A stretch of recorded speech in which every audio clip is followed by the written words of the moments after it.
So, ito yung summary nung nakaraan nating tinalakay. So, bago ako mag-start, ano ba ang kahalagahan nitong pag-aaral natin patungkol sa Israel? Yung nangyayari sa Israel. Ano ang kinalaman niya sa ating salvation, ating kaligtasan, yung ating faith? So, anyone, ano sa tingin nyo ang importansya nitong para malaman natin anong nangyayari sa Israel? Ano ang importansya niya sa ating spirito? Ako sa pagkakaintindi ko kasi, yung importance ng pag-aaral na yan. Diba sa Israel kasi, kung doon naman ipinanganak ang Diyos, hindi sa kinalala ng mga Israelites. So, ang nangyayari ngayon, kaya marami nagiging problema ang Israel, parang pinapalo sila ni Lord. So, ang connection niya sa atin, ganoon din yung nangyayari sa atin. Minsan, sinasabi natin, Lord, bakit nagkakaganto yung buhay ko? Yung mga ganun, parang sinisisi natin kay Lord. So, ibig sabihin, minsan, hindi natin nakikita sa mga ginagawa natin na may ginawa tayo hindi maganda. So, parang pinapalo din niya tayo. So, parang yung nakikita ko connection doon sa nangyayari sa Israel, doon sa nangyayari din sa atin. Yan, di ba? Maganda yung punto ni ate, no? Wala namang kasing kasaysayan sa Biblia na obsolete eh. Living siya eh. Ang salita ng Lord, living, ongoing. Pwede siyang ilapat sa buhay natin araw-araw. Okay? Isa pang punto, ano pa yung naano natin, kasi nakakalimang ano na tayo, anything na naiintindihan natin at nagre-rema sa atin. Kumbaga natatatak. Sino pa po ang gustong magpahayag ng malaya? Christine.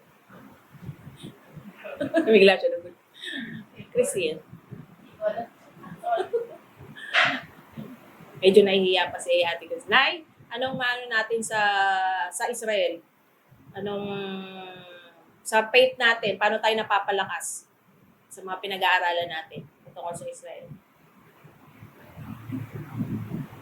Ay, makati yung pinaglalabon According sa ating mga unahan, ano man yung nangyayari sa Israel, magkakaroon ng epekto sa buong mundo. Yes. Hindi lamang noon, ngayon, kundi especially sa future. Yan. Kaya hindi siya kwento na pag binasa mo, okay, tapos na, nabasa ko na.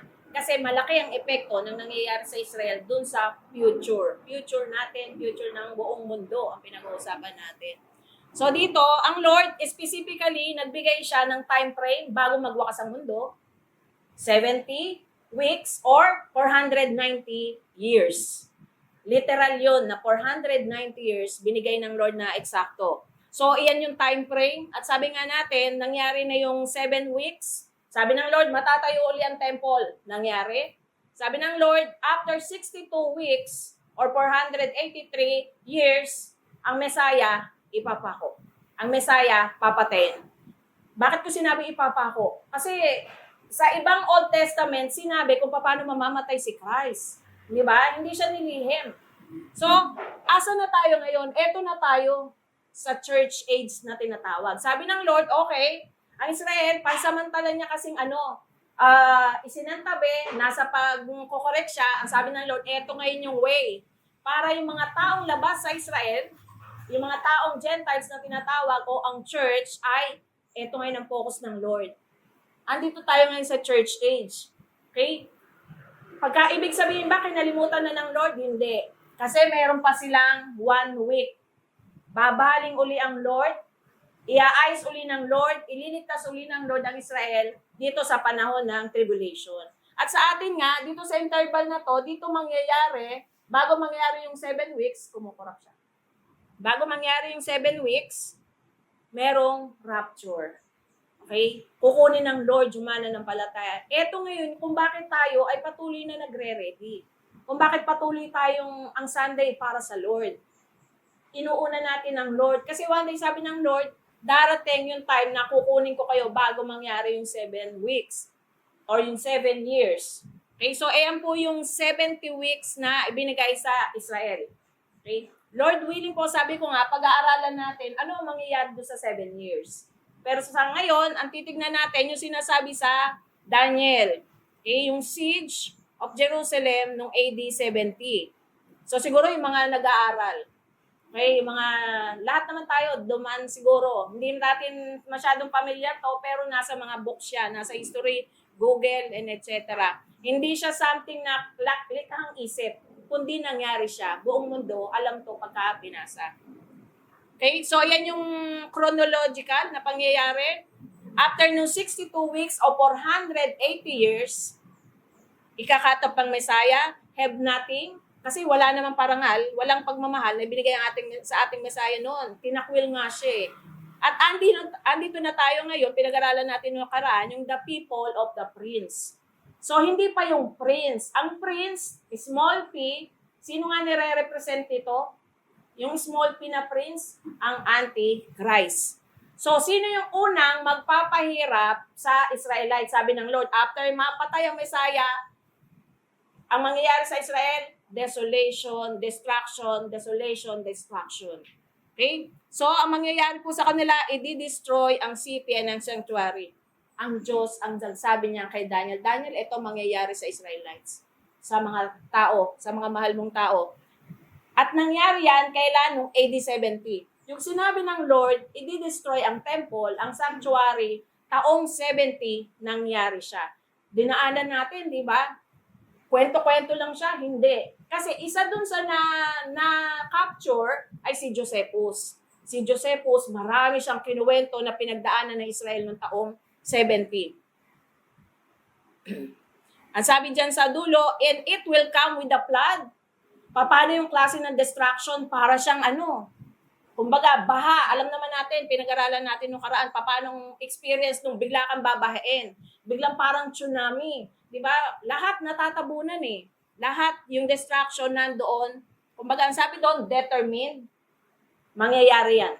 Yun ang sabi lang ng Lord. At isa-isang pinatunayan ng Lord na siya ay nangyari. Doon sa mga prophecy na na yan ay dinaanan natin noong nakaraan. So, nandito na tayo ngayon. Okay. So, eto, nung nakaraan, pinag-aralan natin yan si Josephus. No October 67, nagsimula yung pagpapahirap sa Israelite. Okay, sa Jerusalem, kung saan ang temple, winasak, ninakaw lahat. Lahat ng kwento na yan, isa si Josephus, yung famous na historian, kasi prisoner din siya, naranasan niya yun. At inalaw ng Lord na mabuhay siya para maikwento niya, mapatunayan niya na yung sinabi ng Lord sa Old Testament ay mangyayari. Isa nga sa pahirap, di ba? Ano nga ang ginawa dito sa Isthmus na yan? Yung Corinth Isthmus, yung Corinth Canal? Israelites, ang dinala nila dyan, 6,000 na Israelites ang dinala dyan para gumawa ng canal dyan, para magkaroon ng tagos dito. Kasi umiikot nga yung mga biyahe, di ba? So para mas mabilis ang pagbibiyahe, kasi pag umiikot ang mga biyahe noon, maraming mga pirata. Uso yun eh, yung tinatambangan sila. So para mas madali rin, okay, in real, mapupuntahan natin yan. Gano'n siya kahirap, ganyang kalalim yung hinukay nila. Maraming nangamatay po dyan. Diyan sa pagsiservisyo na yan, diyan sa ginawang yan. Isa yan doon sa pahirap na ginawa sa kanila. Okay? So, alam natin yung naging leader, si Titus. Si Titus ang naging leader nung pabaksakin nila ang Jerusalem nung taong General Titus. Okay, no, ang naging leader nung pabaksakin nila ang Jerusalem nung taong 70. May mga kakayanan na sila, marami silang army. Okay? Yan yung mga kagamitan nila noon, yung Scorpion. Nasabi ko nga, yung bato na nahukay, andun, ebidensya, nakasama dun sa mga ginamit para matibag. Diba? Ang syudad kasi, kailangan merong gate. So, yung muog, yung sa temple, mga malalaking muog yun, diba? Sabi ko sa inyo, kung natatandaan nyo last week, gaano kalaki yung isang bato na para matayo yung templo. Diba sa atin, hollow blocks, mga ganyan-ganyan kalalaki. May nahukay na kung gaano kalaki yung isang panig ng 3 palapag. Gano'n siya kalapad? 1 palapag. Gano'ng kalalaki yung muog. Gano'ng kalalaki yung katibay. Pero yan ay, nasira, winasak. Kasi dahil sabi ng Lord, mawawasak uli ang templo na binigay ko sa inyo. At kasama doon sa nangyari, 500 araw-araw nga, di ba? Ang pinaparusahan, ang pinapako sa krus. Ito ang simula ng Kalbaryo, nung mga Israelites na pinag-aralan natin noong nakaraan. Okay? Sabi ni Josephus, kababayan mo yan eh, di ba? Hindi ba nakakayang ikwento yung mga hirap na dinanas nila? Sabi ni Josephus, hindi, kahit ilihim ko siya, alam ng buong mundo nangyayari. Diba? Kaya nagpagamit din siya sa Lord na isulat, patunayan na yung sinabi ng Lord na pagpaparusa sa kanila sa katigasan ng uli nila ay mangyayari. Maraming eyewitness kasi sa panahon na yun. Kaya hindi pwedeng ilihim, hindi pwedeng isekreto, hayag yung kanilang naranasang mga pagpaparusa. Lahat ng mga ninakaw sa temple, di ba sabi ko sa inyo kung gaano kaganda ang temple, nababalutan siya ng gold. Napakayaman. Kung titignan mo yung templo, lahat yun ninakaw, lahat yun sinira, natigil ang pagsimba. Importante kasi sa Israelite ang temple. Dati bakit nga importante ang temple sa Israelites? Yung kasi yung temple, hindi lang siya basta lugar para maging panambahan eh. Parte na ng national Oo. parte na ng national identity ng Israel, yung temple itself. Kumbaga, no temple, Walang no worship, no temple, hindi rin buong Israel. Ganun ka-importante yung temple. Itong winasak na temple na to. Mula po nung sirain nung taong 70 up to now, walang templo. Ang Israel waiting na makapagsamba sila uli. Sabi dun sa 7 years, papayagan sila ng Antichrist muling makasamba. Ibig sabihin, papayagan sila maitayo uli ang temple. Isa sa ngayon, meron kasing, kumbaga, kaugalian sa Israel, may isang importante sila mga ginagawa, parang ritual, na hindi magsisimula ang temple kung wala ito. At isa na yon yung red heifer. Narinig nyo na ba yan sa YouTube? Yung red heifer, pulang baka? Hindi makakapag-start ang pagsamba kung wala yon. Alam nyo bang nagbe-breed na sila ngayon? Nakakuha na sila ng red heifer. Saan galing yung red heifer? Sa ibang bansa nila nakuha. Yung red heifer kasi, pula ang kulay niya, kahit may isang puti, na balahibo, hindi pwede, reject. Nakakuha sila ng talagang perfect na pula talaga at ibinibreed sa Israel. They are preparing para makasamba uli. Sabi ng Lord, ang Antichrist, hahayaan silang mag-worship uli. Okay? So, wala pang templo ngayon, pero who knows?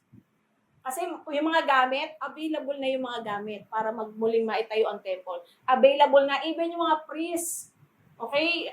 Nagre-ready po ang Israel. Hindi masyadong balita, pero kung magbabasa po tayo maigi ng mga Christian, mga chronicles, yun ang nangyayari ngayon sa Israel. They are preparing para makasamba uli.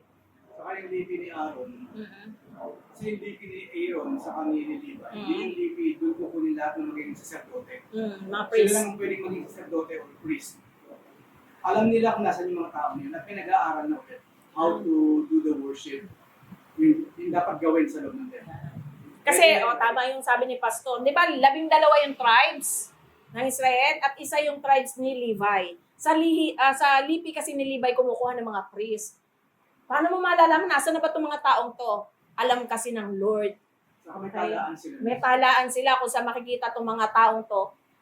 Pumoporma na, inihahanda unti-unti yung mangyayaring pagsamba uli ng Israelites. Okay? Pero meron naman silang temple ng institute eh. Wala silang pinag-aaralan doon kung anong ginagawa lahat sa Old Testament. Especially in regards sa pasambahan. Yan po mga pinag-aaral natin, current events po yan. Hindi siya nakatago, kundi nasa YouTube siya at yan ay mapapag-aralan natin. Kumbaga, kaya tayo nag-aaral ng mga Biblia, nag-aaral ng mangyayari sa hinaharap, Lord, yung sinabi mo, unti-unting nangyayari. At alam natin, bago mangyari yung pagsamba na yon, ang pangako ng Lord, kukunin niya ang church. Okay? Yun yung ating pinaghahandaan ngayon, na makasama tayo dun sa pagkuha ng ating Lord. Okay? Ito yung mga patunay. Nasa yan? I think Rome. Sa bang lugar to? Itong structure na to. Nakaukit yan. Yung mga ginawa nila nung taong 70 na pinagkukuha nila ang laman ng temple. Naka-display yan. Yung parang art. Hindi kasi ako nakarating saan. Ark of Triumph. Ark of Triumph. Nandun yan, nasa ilalim yan ng ark na yon. Okay, kasama yan sa mga pinupuntahan, sa mga tourist spot. yan yung nangyari. So, hindi siya something na likhang isip, kundi siya ay naitala sa history. Okay, ayan pala. Ando sa loob yun. Ewan ko, may ano na ba yan? Sa picture lang kami siya nakikita Pag eh. minsan napunta tayo sa Italy. So, yan, sa Italy yan. Nandun yan.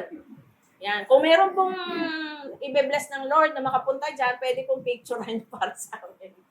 Nakalagay po doon kung paano nila ni Lot kinuha, ninakaw yung mga mga ari-arian sa loob ng temple. Sabi ng Lord, ang Lord mismo nagsabi, as for these things that you see, the days will come when there will not be left there one stone upon another that will not be thrown down. Ganyan po winasak ang templo noong taon 70. Sino nagsabi? Ang Lord. Yung nakikita yung patong-patong na bato, wala kayong makikitang magkapatong. Ngayon po, ruins ang temple. Wala po silang makikita talagang natira. Okay? So, dire-diretso yan, nung taon na 70, sa isang araw lang, 1,000 throats were cut in Damascus. Dire-diretso yung pagpapahirap sa kanila. Many died as gladiators. Napanood nyo na yung gladiator? Totoo yun kasi, yung mga ganon, yung mga history, na kung saan pinaglalaban-laban sila. Minsan hayop yung kalaban nila. Wala lang, entertainment, katuwaan ng mga Romes. Yung Colosseum na yon, I think nasa picture yun, di ba? Yung parang wasak na Colosseum. Okay, may mga ganun silang lugar na kung saan ginagawa nilang katuwaan ng mga Gentiles, ang mga para sila ay mapatay. Okay? Diretsuhin natin. Lampas na tayo sa 70, sa taong 70. Taong 1096, ano yung naranasan nila? Yung First Crusade. Okay, ito yung tinatawag na, gusto nila kasing kunin uli ang Holy Land. Mula sa mga Muslim. Nako kasi ng Muslim. So ito mga Christian Crusade na sinasabi na Christian daw, ang naging motto nila, patayin. Kumbaga lahat ng mga infidels. Yung mga infidels. At kasama yung mga Hudyo sa mga pinatay nila. Dinamay nila itong mga to. Kasi para sa kanila, baka mag-uwian itong mga Hudyo, kuhain uli yung lugar nila. So, ang naging, nila talaga, great fear yung umano sa kanila nung magsimula ang First Crusade. Nasa history books po yan. Okay? The Crusaders thought it's desirable to massacre all the communities of Jews that they met. Kaya galit na galit sila. Sasabihin nilang, anong tawag doon? Christian Crusade? Christian Crusade, and yet, pinapatay nila yung mga Christian, yung mga Hudyo.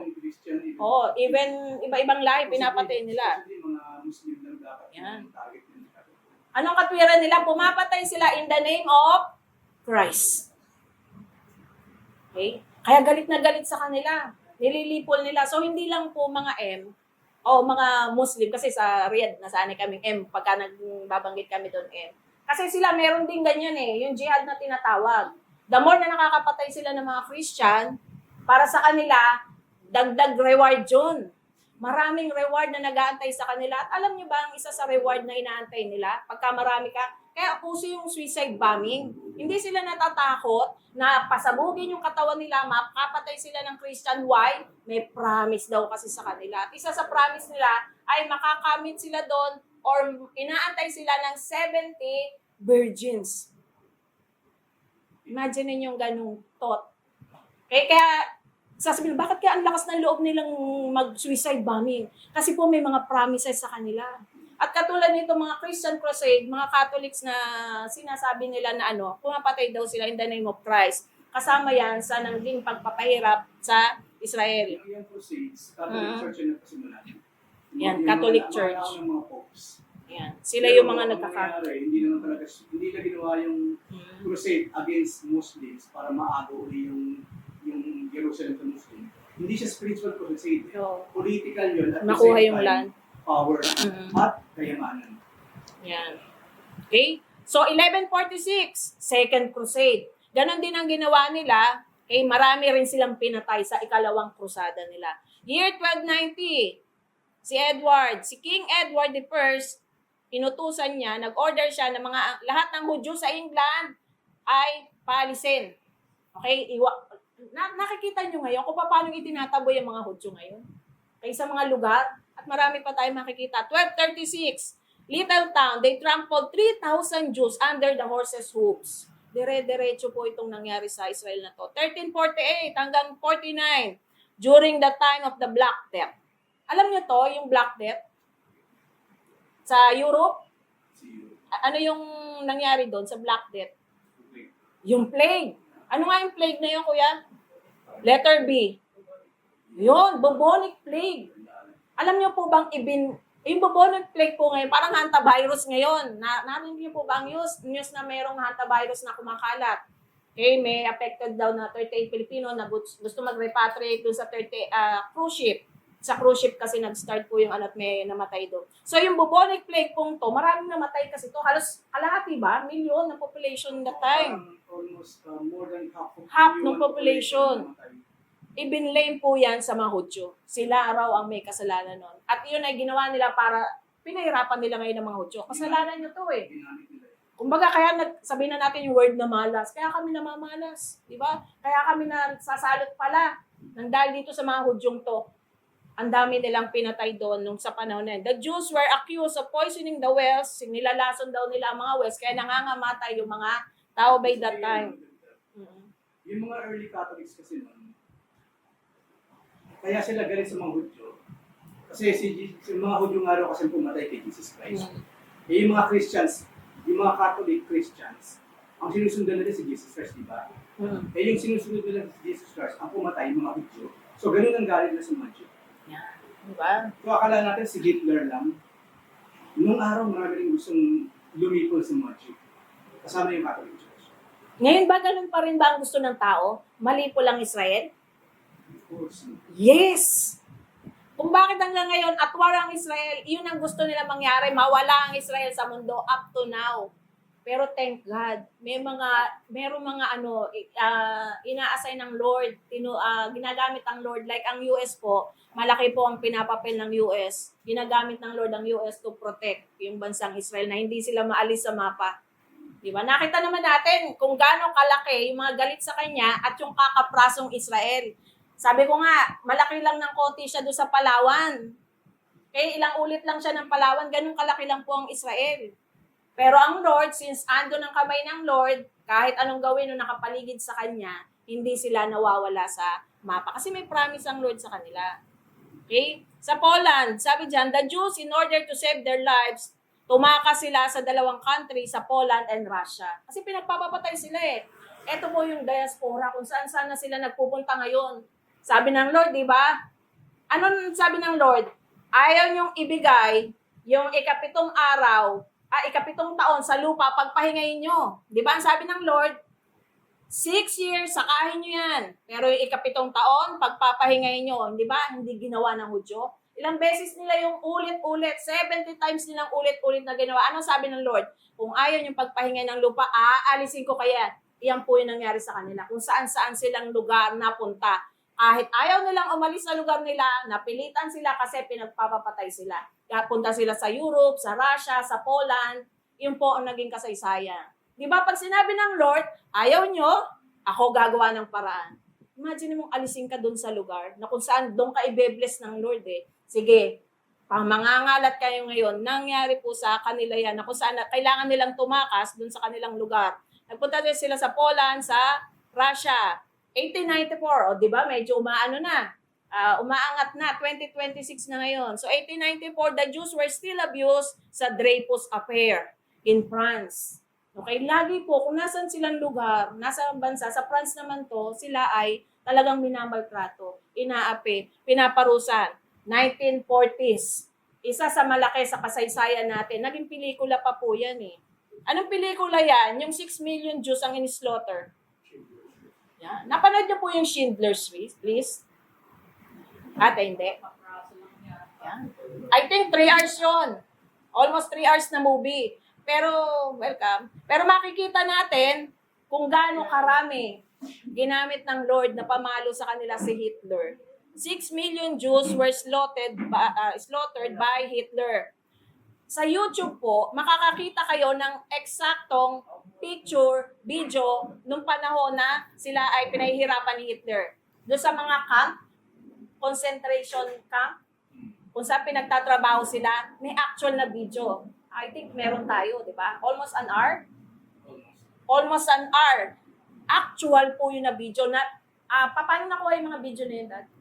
Panahon ni Eisenhower, General Eisenhower, Mhm. meron siyang mga taong kinumission to gather evidence, video evidence. Yan. Kasi kailangan nilang parusahan yung mga German, di ba? Yung mga kailangan nilang bitayin talaga, parusahan ng death sentence yung ano. So ano nangyari doon?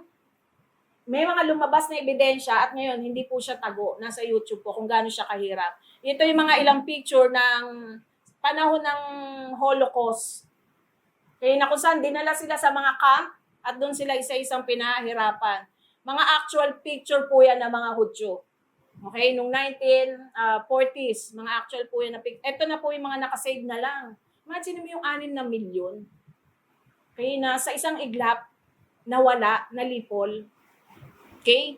Ganyang karami yung actual na mga sapatos. Di ba? Alam natin sa Schindler's List, kung paano ba sila pinatay? Paano sila nilipol? Kaya Alan, natatanda mo?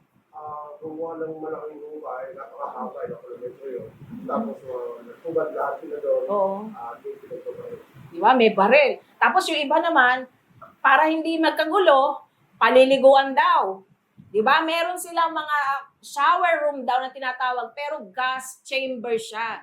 Sa Schindler's List, maaawa ka, babae, bata, lalaki. Lahat sila, alam nyo ba yung in-strip off sila lahat? Lahat yan, hubad. Pipila kayo, kawawa silang pinapipila doon. Either minsan, katulad nung sinabi ni Kuya Alan, babarilin sila, firing squad.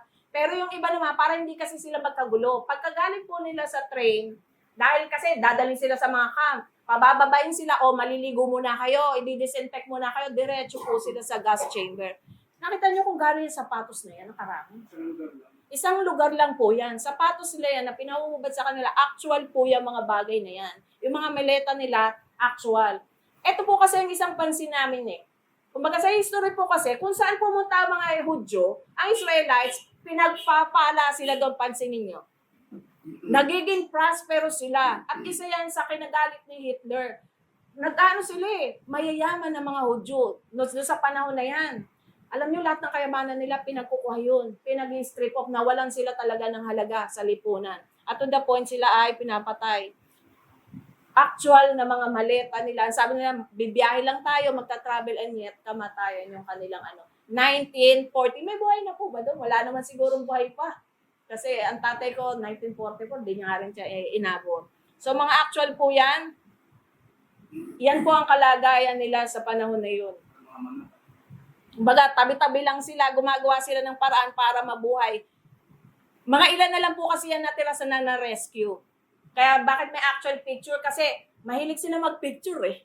May mga photographer po kasi by that time. mga Germans, mahilig sa Mahilig po sila maglitrato. Kaya ang dami pong nakuha para sila ay mahabla. Ano yung latest na pelikulang German siya na kinorte siya? Marshall, ano yun, si Hermann Göring yun eh. Yan. Yun yung after ng war, lahat ng natirang mga German officers ni Hitler, idinimanda lahat ng interests sa war. Yan. Kasi ang daming ebidensya nila eh. Picture pa. Ayoko na mag-picture. Di ba? Mga ebidensya, mga video, ang dami po niya na nakuha din sa kanila. Wala po silang pinipili by that time. Bata, matanda. Kasama po yan doon sa desolation na sinasabi ng Lord. Ito minsan siguro, ganyan lang, papiring squad lang kayo, tumalikot kayo lahat dyan. Then, ipapiring squad sila. Merong time, Ito yung Kasi- kay Kuya Al. merong time, katulad ng picture natin, nakaano sila sa pader. Oo. Minsan gagawin na kasi nagkakaubusan na rin sila sa bahay dahil nga gera. Oo. Minsan pagkatabihin nila yung dalawa, parang Parang tagos. para pagtapos ng bahay sa kabila. Dalawang ngayon yung Mm. Ganyan po yung hirap. Nila sa pagawa ng kasama. Yan. 1940, napakagaling na ng tao magpahirap. What more? Sa panahon ng future natin, marami na tayong style, di ba? Para ang tao mapahirapan.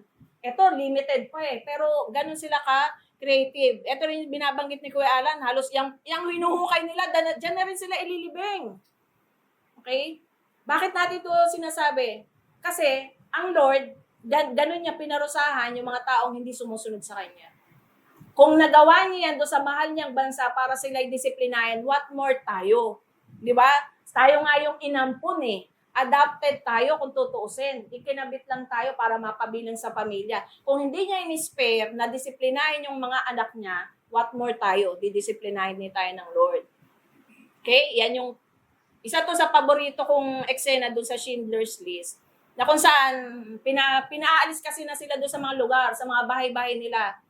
Black and white po kasi yung Schindler's. Pero for some reason, dyan sa eksena niya, itong batang to, nakakulay red siya eh. Diba? Kasama siya naglalakad at ang habang later on doon sa ending, kumbaga siguro kaya lang siya in-highlight doon sa movie, nakita, dead na rin siya nung afterwards. Nakita na, kasama na rin siya na I suggest, kung gusto niyo pong malaman yung kung gaano kung dinanas na hirap ng mga Hudyo. Kasi one day, daranasin uli ng mga tao yun, masigit pa. Yung mga you can watch. Okay, para makita natin na ang Lord hindi nagbibiro. Pag sinabi ng Lord na mapapalo ko kayo, papaluin kayo, definitely mangyayari siya. Okay? So after 480 years ng Messiah, pinapako nila sa krus, iyan ang nangyari sa kanila. Sunod-sunod na desolation sa land. But it didn't end there. Dahil noong 1914 po, sa kalagitnaan po noong 1914, 90,000 Jews nakabalik sa Israel. Doon sa lupa, doon sa promised land. Palestine kasi kung tawagin yun, di ba? Yun yung pinag-aagawan nga nila ngayon hanggang sa ngayon. So may 90,000 Jews na nakabalik. At noong 1948, naging bansa uli ang Israel. Ito po ay may kinalaman din ng US na inalaw sila si David Ben-Gurion, declared statehood in the old Tel Aviv Museum, now Independence Hall. Okay? Ito yung we hereby declare the establishment of a Jewish state in Eretz Israel to be known as the State of Israel. After nilang pinagpapapatay sa ibang bansa, muli sila, ano sabi ng Lord, unti-unti sila ibiniglik ng Lord doon sa bansa nila ngayon. Yung pong Israel na nakikita nyo ngayon, yung bansang Israel na nakikita nyo lumalaban ngayon, ang pinagsimulan niya na uli mabuo noong 1948. Pinayagan silang kilalanin na ngayon kayo ay State of Israel na. Kailan lang, di ba? Nito lang may buhay na ba nito? 1948. Wala pa. Okay, ang tatay ko 4 years old na siguro. 4 years old na ang tatay ko niya. So, naging bansa ang Israel noong 1948. Why? Kasi may promise ang Lord. Yes, after ko kayong paluin, meron kasi promise eh. Isesave niya pa rin ang Israel sa wakas. Sa dulo, isesave niya pa rin. Para po sa ating mga anak, kung tayo man minsan may hindi pagsunod sa Lord, kasi yun ang ng Lord eh. Pamantayan ng Lord. Pag hindi sumunod, may palo. Hindi naman naiiba yun sa magulang. Lahat tayong naging nanay, tatay, namalo tayo pag merong hindi pagsunod. Pero pagka mabait, di ba nagre-reward tayo? Halika, Jollibee tayo. Bait-bait mo ngayon eh, di ba? Pero pagka hindi, kukunin mo yung gadgets or papaluin mo pagka it's the same pamantayan ng Lord. Pag hindi tayo sumusunod sa Lord, may pagpalo. Pero alam niyo yung importansya nung napapalo ka. Ibig sabihin lang, anak ka ng Diyos. Kasi kung sa tingin mo may ginagawa kang hindi okay at ang sarap-sarap pa ng buhay, walang pumapalo sa'yo, magtaka ka, baka hindi ka anak. Kasi ang sabi ng Lord sa Bible, ang papaluin niya lang, anak niya. Okay? Ang kagandahan niyan, pag namamalo tayo, di ba, para matuwid. Para tayo humiuli at manumbalik sa Diyos. Lahat po ng tao ba, tumatawag ng Diyos pagka biglang lumindol? Obserbahan niyo, nakapanood ba kayo sa balita na once na lumindol, merong kalamidad. Ang Diyos, ang tao nung sinasabi? Diyos ko po. Lahat yun. Nung huling sunod-sunod po ang lindol sa Pilipinas, natatandaan niyo ba yung sunod-sunod ang lindol? Lahat po ng tao na napapanood ko sa balita, Diyos ko po, Diyos ko po. Kasi alam nila, sa pagkakataon na yun, walang ibang makakapagligtas sa kanila. Walang matibay na building sa lindol. Kaya niyang ibaksak yan. Walang malakas na tao na natiling nakatayo. Pwede kang matumba eh. Yung mga panahon na yun, ang Diyos lang makakapagligtas sa kanila. So sa atin man, ayun ang kayong importansya. Kung nakakaramdam po tayo minsan ng pagpalo, importante po yung kasi para malaman natin anak tayo ng Lord. Kasi baka minsan masyadong maganda ang buhay natin o kaya ang buhay natin, hindi tayo nakakaranas ng mga pagtapik ng Lord. Okay? Baka mamaya kasi may ibang kasabay kang lumalakad. Hindi Diyos ang kasabay mong lumalakad. Kasi ang tunay na magulang, magdidisiplina ng anak. Lahat ba ng nanay dito nakaranas mamalo? Okay, witness yung 4 na anak ko na nakadaan sa pamamalo. At ako kasi, dumaan din. Pero ang kagandahan nung napapalo ka, yun yung nag-aano sa'yo na wag na ulitin kasi masakit eh. Nagtatanda ako kasi once na ginawa ko ulit itong masakit, mapapalo ako. Yun ang kagandahan sa Lord. Kung bakit tayo minsan pinapalo ng Lord, ayoko nang ulitin. Nung minsan matindi, hindi lang ako pinalo. Nasikaran pa yata ako. Di ba? Ang Lord, kung mapitik tayo, mas delikado yun, di ba? Buti na, mabait ang Lord. Okay? So, naging nation sila uli noong 1948. Judea, Zion, Eber, Eretz, Israel, the Hebrew biblical name for Palestine. Yan ang mga pangalan nila noon.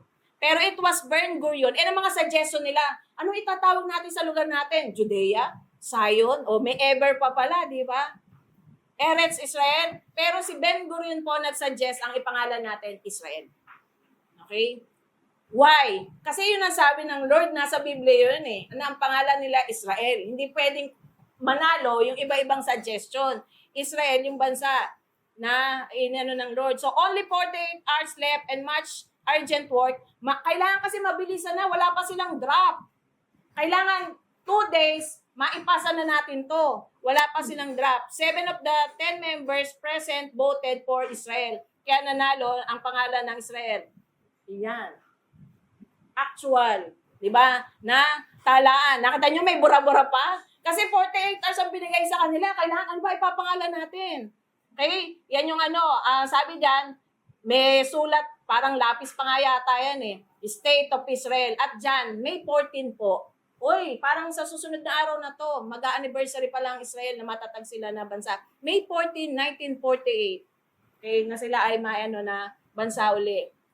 US recognizes Jewish state. Nasa balita po yan. Okay, so bansang Israel ay buo na uli. Yan yung kanilang mga naging nation na sila muli.